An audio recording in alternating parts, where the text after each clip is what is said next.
Hi, my name is Mike Hall. I'm here along with Brandon Baxter. We're going to do a short video on soldering and brazing. Let's start out with safety.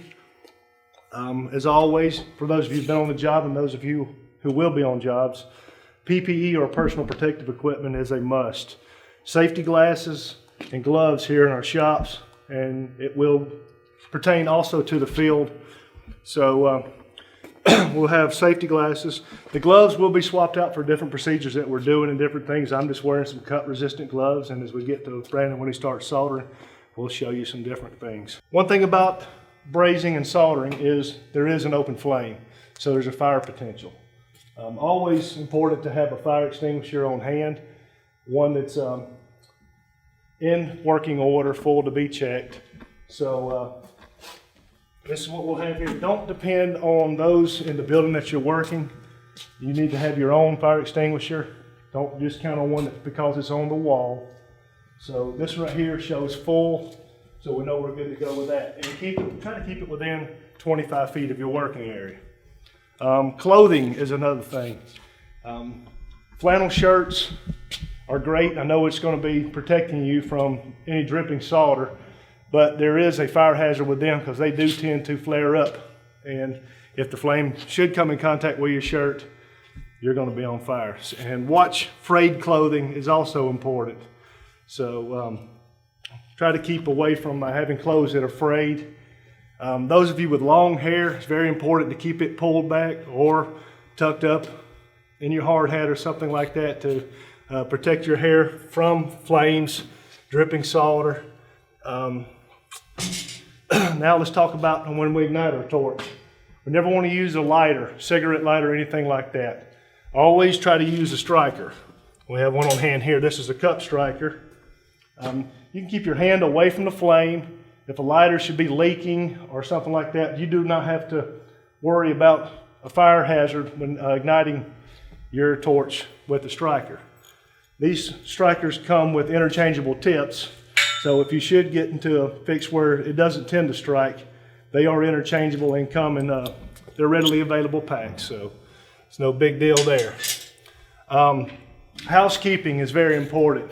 Again, for your safety, trip hazards, and job cleanliness, make sure that your work area is clean before you start and stays clean while you're working.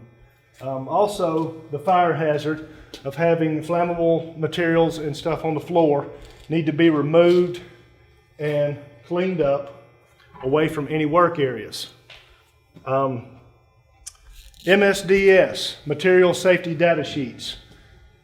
They explain or have every chemical and substance that your company is using on that job site. For instance, we have acetylene here, so there's an MSDS on that you have the right to view to see of any hazards or anything like that it could produce or do.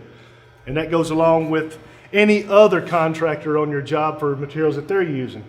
They're typically stored, if your job has a job trailer, there should be a copy of yours in the job trailer. The general contractor on the job should have a copy of everyone's that is available to everyone on the job. And if you're working service and you're from job to job a lot, then your foreman most likely has an MSDS on his truck. Always remember that in case you're asked. So from time to time, OSHA hits jobs and they will ask anyone at times, where are your MSDS sheets? So now you know. That's a brief on safety right now, and we'll get into setup. The next step in soldering and brazing is setup.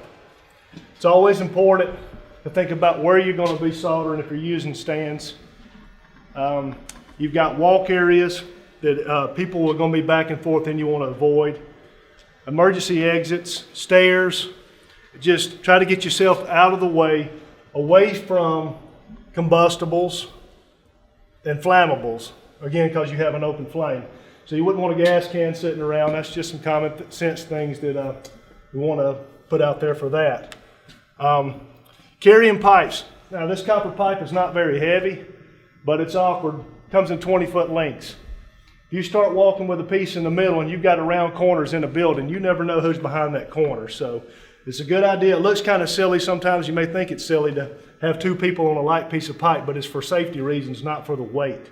That way somebody can watch around the corner where your eye's ahead of you, and that's always an important thing to do. When you're soldering's going to drip. It's going to go from a solid kind of, will liquefy itself as it heats, and it's going to flow.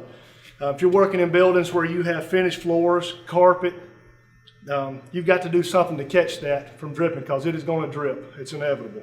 In this case here, I know our bucket is flammable, but I have filled it slightly full of some water so that it cools it right away, does away with any fire hazard, and keeps the mess up. You can get a box, cardboard box, maybe get some sand. Some will even put down fire blankets. In that case, I do from time to time use a fire blanket to protect the carpet, but I just don't like, once I get it folded up and open it back up somewhere else, then I've got all this solder all over the floor again and a mess to clean up. But whatever it takes to protect the floor and your area from solder, because at times too that solder could also melt into that carpet and you'll never get it out.